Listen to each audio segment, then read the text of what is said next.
تو پھر اس کے بعد رسول پاک صلی اللہ علیہ وسلم جب انٹر ہوئے تو سیدھا انہوں نے حجر اسود کے پاس پہنچ کر اسے چوما اور پھر 2 رکعت نماز پڑھی اور اپنے گھر کو پلٹ گئے. اب ظاہر ہے گھر کو پلٹنا بھی کوئی اتنا آسان تو نہیں تھا نا بغیر کسی سیکیورٹی سیفٹی کے. تو اس لیے پھر متم بن عدی نے اپنے لڑکوں کو حکم دیا کہ وہ سب مطلب حضور پاک صلی اللہ علیہ وسلم کو ایک طرح سے گھیرے میں لے لیں اور ان کو سیفلی گھر تک چھوڑ کر آئے. تو یہ پورا بھی انہوں نے پروٹوکال دیا اور اتنا زیادہ انہوں نے یہ بڑا کام کیا تھا اس وقت کیونکہ پورا مکہ حضور پاک صلی اللہ علیہ وسلم کے اگینسٹ تھا نا. تو رسول پاک صلی اللہ علیہ وسلم نے ان کی اس جو احسان انہوں نے کیا تھا وہ کبھی بھی انہوں نے بھولا نہیں. رسول پاک صلی اللہ علیہ وسلم نے کہ جو فائٹنگ اگینسٹ دی آڈز کہتے ہیں نا وہ کھڑے ہو گئے تھے اور انہوں نے جو ہے ان کو پورا پروٹوکال دیا ان کے گھر تک ان کو پہنچایا. تو پھر آگے بتایا جا رہا ہے کہ وہ نہیں بھولے اور اس کا ایک واقعہ بتایا جا رہا ہے کہ جب جنگ بدر کے موقع پر کفار مکہ کی ایک بڑی تعداد قید ہو کر آئی تھی تو کچھ لوگوں نے کہا کہ بھئی ان کو آزاد کر دیا جائے. تو رسول پاک صلی اللہ علیہ وسلم نے کہا کہ اگر متم بن عدی زندہ ہوتے اس وقت اور پھر وہ جو ہے ان لوگوں کو آزاد کرنے کا کہتے تو وہ ان سب کو چھوڑ دیتے ان کے ایک دفعہ کہنے پر صرف نا. ٹھیک ہے تو یہاں تک ہم نے پڑھا تھا یہ بھی ہم نے اسٹارٹ کر لیا تھا لیکن اب اس کو ہمیں دوبارہ تھوڑا سا ریڈ کرنا پڑے گا تاکہ ہم آگے کنٹینیو کر سکیں. صحیح تو کوئی یہاں پہ ریڈ کرنا چاہے گا؟ صحیح میں اسٹارٹ کر لیتی ہوں جیسے قبائل اور افراد میں کو بھی کر اس سکتی جی جی بالکل بالکل آپ ریڈ کریں.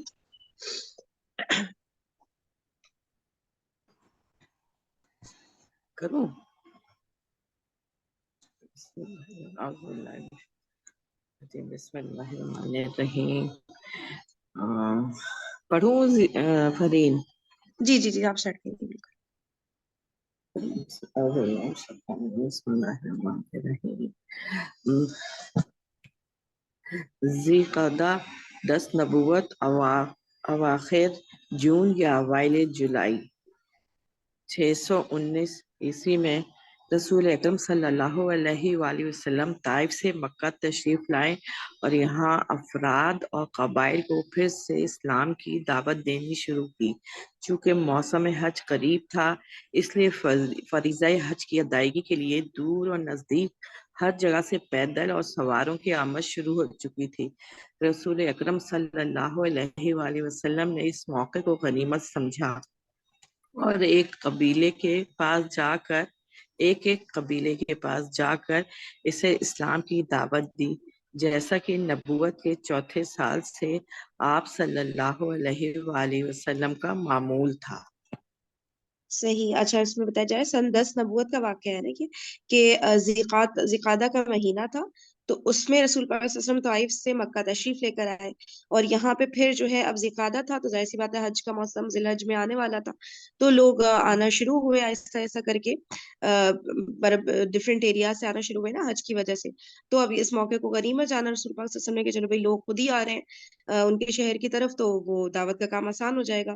تو انہوں نے بھرپور طور پہ دعوت کا کام آغاز کیا اور ایک ایک قبیلے کے پاس جاتے تھے اور جیسے نہیں ہوتا جب حج کا موسم آتا ہے تو خیمے لگ رہے ہوتے ہیں ہے نا تو وہ اس طرح سے سب خیموں میں جا جا کر لوگوں کو دعوت دے رہے ہوتے تھے اسلام کی ایک ایک قبیلے کے پاس جا کے. جی آگے پڑھیے.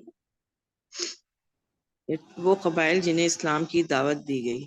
امام زہری رضی اللہ تعالیٰ فرماتے ہیں کہ جن قبائل کے پاس رسول اکرم صلی اللہ علیہ وآلہ وسلم تشریف لے گئے اور انہیں اسلام کی دعوت دیتے ہوئے اپنے آپ کو ان پہ پیش کیا ان میں سے حسب ذیل قبیلوں کے نام بتائے گئے ہیں. یہ کل ویسے ہم پڑھ چکے تھے مجھے بنو وہ عامر، کنٹینیو ہو رہا تھا. آسا، محارب بن خصفہ، فزارہ، غسان، مروہ، حنیفہ، سلیم، ابس، بنو نصر، بنو لبکا، کلب، حارث بن کب، ازرا، ہزارمہ، لیکن ان میں سے کسی نے بھی اسلام قبول نہ کیا. واضح ہے کہ امام زہری کے ذکر کردہ ان سارے قبائل پر ایک ہی سال یا ایک ہی موسم حج میں اسلام پیش نہیں کیا گیا تھا بلکہ نبوت کے چوتھے سال سے ہجرت سے پہلے کے آخری موسم حج تک 10 سالہ مدت کے دوران پیش کیا گیا تھا. ابن اسحاق نے بعض قبائل پہ اسلام کی پیشی اور ان کے جواب کی کیفیت کا بھی ذکر کیا ہے. ذیل میں مختصراً ان کا بیان نقل کیا جا رہا ہے۔ جی ایک منٹ۔ تو یہاں پہ سارے قبائل کے نام بتائے گئے ہیں کہ جن جن کے سامنے دعوت پیش کی گئی، لیکن اور یہ دعوت کوئی یہ نہیں تھا کہ سن 10 نبوت میں ہی پیش کی گئی تھی۔ شروع سے جب اعلانیہ نبوت سٹارٹ ہوئی تھی نا، شروع کے 3 سال تو پس پردہ ہو رہی تھی نا، پس پردہ ہو رہا تھا دعوت کا کام۔ تو سن 4 نبوت سے لے کر سن 10 نبوت تک جن قبیلوں کا ذکر کیا گیا ہے یہاں پہ، ان کو دعوت دی گئی، لیکن انہوں نے اسلام قبول نہیں کیا تھا۔ تو اب جو ہے ایک ایک قبیلے کا جو ہے، بلکہ ایک ایک تو نہیں، چند قبیلوں کا ذکر آ رہا ہے کہ ان کے سامنے جب دعوت رکھی تو ان کا ریئیکشن کیا تھا۔ جی پڑھیے گا۔ بنو کلب، نبی کریم صلی اللہ علیہ وآلہ وسلم اس قبیلے کی ایک شاخ بنو عبداللہ کے پاس تشریف لے گئے۔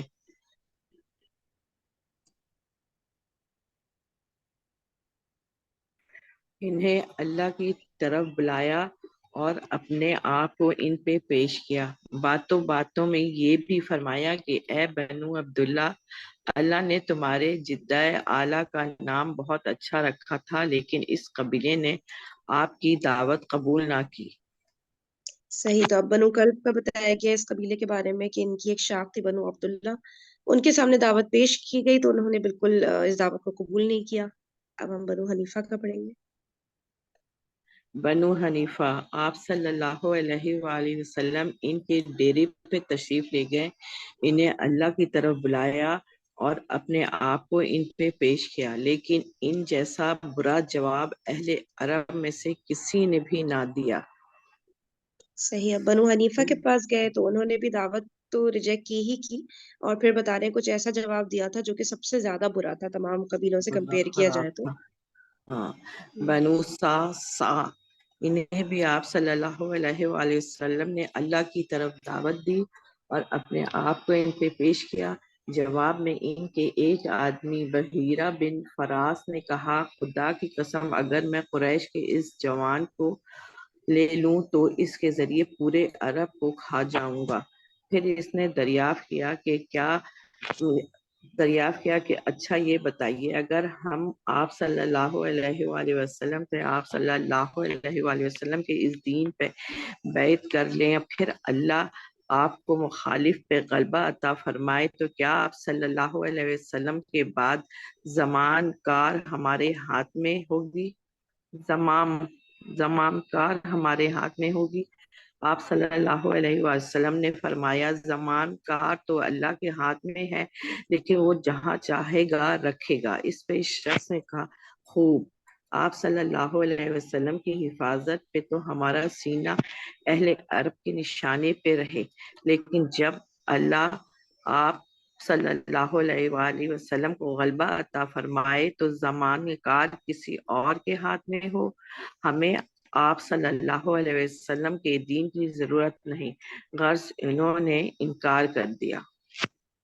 اچھا، اب یہ بنو عامر بن سعصع کے بارے میں بتا رہے ہیں کہ ان پہ جب دعوت پیش کی تو ان میں سے ایک شخص تھا بحیرہ بن فراس۔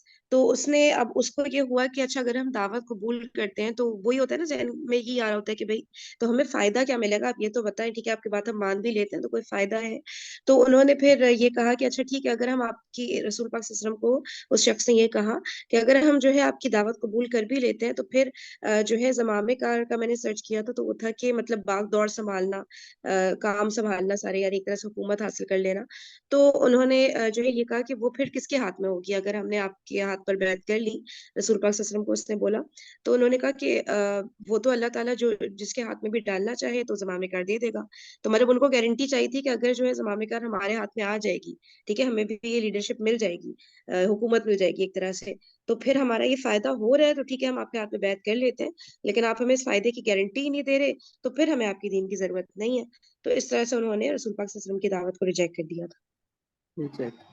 اس کے بعد جب قبیلہ بنو عامر اپنے علاقے میں واپس گیا تو اپنے ایک بوڑھے آدمی کو، جو کہ کبر سنی کے باعث حج میں شریک نہ ہو سکا تھا، سارا ماجرا سنایا اور بتایا کہ ہمارے پاس قبیلہ قریش کے خاندان بنو ابو مطلب کا ایک جوان آیا تھا جس کا خیال تھا کہ وہ نبی ہے۔ اس نے ہمیں دعوت دی کہ ہم اس کی حفاظت کریں، اس کا ساتھ دیں اور اپنے علاقے میں لے آئیں۔ یہ سن کر اس بڈھے نے دونوں ہاتھوں سے سر تھام لیا اور بولا، اے بنو عامر، کیا اب اس کی تلافی کی کوئی سبیل ہے؟ اور کیا کوئی از دست رفتہ کو ڈھونڈا جا سکتا ہے؟ اس ذات کی قسم جس کے ہاتھ میں فلاح کی جان ہے، کسی اسماعیلی نے کبھی اس نبوت کا جھوٹا دعویٰ نہیں کیا۔ اچھا، اب بتایا جا رہا ہے کہ قبیلہ بنو عامر کے اوپر بات ہو رہی تھی نا، جس شخص نے جو ریجیکٹ کر دی تھی آفر کہ بھائی ہمیں تو کوئی فائدہ ہو رہا نہیں ہے، تو ہمیں آپ کے دین کی ضرورت نہیں ہے۔ تو جب یہ والا جو قبیلہ ہے یہ واپس گیا تو ایک بوڑھے آدمی تھے جو کہ حج کرنے کے لیے نہیں آ پائے تھے، تو ان کے پاس جو ہے یہ سارا قصہ سنایا کہ بھائی قریش کے خاندان بنو عبد المطلب کا ایک جوان ہے جو کہ نبی ہونے کے دعویٰ کر رہے ہیں، تو جو ہے اور انہوں نے ہمیں دعوت دی ہے کہ ہم ان کی حفاظت کریں اور اسلام قبول کر لیں۔ تو اس پر جو ہے وہ جو بوڑھے آدمی تھے وہ سر پکڑ کر بیٹھ گئے اور انہوں نے کہا کہ کیا اب ایسا پاسبل ہے کہ اس بات کو مطلب اس کی کوئی معافی تلافی کی جا سکے اس بات کی، اور واپس ان جوان شخص کے پاس جایا جا سکے؟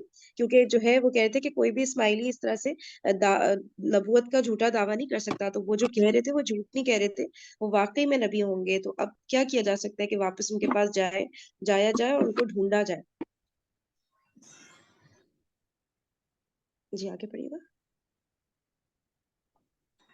یقیناً حق ہے، آخر تمہاری عقل کہاں چلی گئی تھی؟ اس اچھا، کا یعنی کہ انہوں نے جو بھی کہا بالکل سچ کہا ہے، تو تمہاری عقل کہاں چلی گئی تھی؟ یعنی کہ ان کو بھی تھوڑے سائنس وغیرہ پتا ہوں گے نا، کس طرح سے ایک شخص ہوں گے مکہ میں نبوت کا دعویٰ کریں گے اور ساری چیزیں، تو اس پہ وہ کہہ رہے ہیں کہ تمہاری عقل کہاں چلی گئی تھی جب تم لوگ کو یہ سائنس وغیرہ پتا تھے اور ساری چیزیں، تو ایک دم تم لوگ ریجیکٹ کر ہی آگے دعوت کو۔ تو وہ ذرا گھبرا گئے جو بوڑھے آدمی تھے۔ جی ایمان کی شعائیں مکہ سے باہر، جس طرح رسول اکرم صلی اللہ علیہ وآلہ وسلم نے قبائل اور وفود پر اسلام پیش کیا، اسی طرح افراد اور اشخاص کو بھی اسلام کی دعوت دی، اور بعض نے اچھا جواب بھی دیا۔ پھر اس موسم حج کے کچھ ہی عرصے بعد کئی افراد نے اسلام قبول کیا۔ ذیل میں ان کی ایک مختصر روایت پیش کی جا رہی ہے۔ اچھا، اس میں آپ سوئی یہی بتا بن رہے ہیں کہ جی کہ قبائل کو تو وہ کرتے ہی تھے، اور جو وفود یعنی جو ڈفرینٹ ڈیلیگیشنز آ رہے ہوتے تھے ان سب کو تو دعوت کا کام کر ہی رہے تھے وہ، لیکن جو الگ الگ شخصیت تھی نا، انڈیویجول پرسنالٹیز جو تھیں، الگ الگ لوگ تھے، ان تک بھی جا کے جو ہے رسول پاک صلی اللہ علیہ وسلم دعوت کا کام کرتے تھے، یعنی ان کو دعوت دیتے تھے۔ تو پھر اس کا رزلٹ کیا نکلا کہ اس موسم حج کے بعد، یعنی سن 10 نبوت میں جو حج ہوا تھا، اس حج کے بعد کئی لوگوں نے اسلام قبول کر لیا تھا۔ اب جو ہے بتا رہے ہیں کچھ لوگوں کی بات جن کو الگ الگ سے، ابھی تو قبیلوں کی بات کی تھی نا، اب ان لوگوں کی بات کریں جن کو الگ الگ سے اسلام کی دعوت پیش کی گئی، پھر ان کا کیا ریئیکشن آیا وہ دیکھتے ہیں۔ سوید بن سامت، یہ شاعر تھے گہری سوجھ بوجھ کے حامل اور یثرب کے باشندے۔ ان کی پختگی، شاعر گوئی اور شرف و نسب کی وجہ سے ان کی قوم نے انہیں کامل کا خطاب دے رکھا تھا۔ یہ حج یا عمرہ کے لیے مکہ تشریف لائیں۔ رسول اکرم صلی اللہ علیہ وآلہ وسلم نے انہیں اسلام کی دعوت دی۔ کہنے لگے، غالباً آپ صلی اللہ علیہ وسلم کے پاس جو کچھ ہے وہ ویسا ہی ہے جیسا میرے پاس ہے۔ رسول اکرم صلی اللہ علیہ وآلہ وسلم نے فرمایا، تمہارے پاس کیا ہے؟ سوید نے کہا، حکمت لقمان۔ آپ صلی اللہ علیہ وآلہ وسلم نے فرمایا، پیش کرو۔ انہوں نے پیش کیا۔ آپ صلی اللہ علیہ وآلہ وسلم نے فرمایا، یہ کلام یقیناً اچھا ہے، لیکن میرے پاس جو کچھ ہے وہ اس سے بھی اچھا ہے، وہ قرآن ہے جو اللہ تعالیٰ نے مجھ پہ نازل کیا ہے، وہ ہدایت اور نور ہے۔ اس کے بعد رسول اکرم صلی اللہ علیہ وآلہ وسلم نے انہیں قرآن پڑھ کر سنایا اور اسلام کی دعوت دی۔ انہوں نے اسلام قبول کر لیا اور بولے، یہ تو بہت ہی اچھا کلام ہے۔ اس کے بعد وہ مدینہ پلٹ کر آئے ہی تھے کہ جنگ بواس چھڑ گئی اور اسی میں قتل کر دیے گئے۔ انہوں نے سن 1190 کے آغاز میں اسلام قبول کیا تھا۔ صحیح، اب سب سے پہلے بتا رہے ہیں سوید بن سامت رضی اللہ تعالیٰ عنہ کے بارے میں کہ شاعر تھے، گہری سوجھ بوجھ کے حامل تھے، تو ان کو مطلب اتنی زبردست ان کی پرسنالٹی تھی کہ ان کو کامل، ٹھیک ہے نا، کامل کا خطاب دے رکھا تھا ان کے قوم کے لوگوں نے۔ اچھا،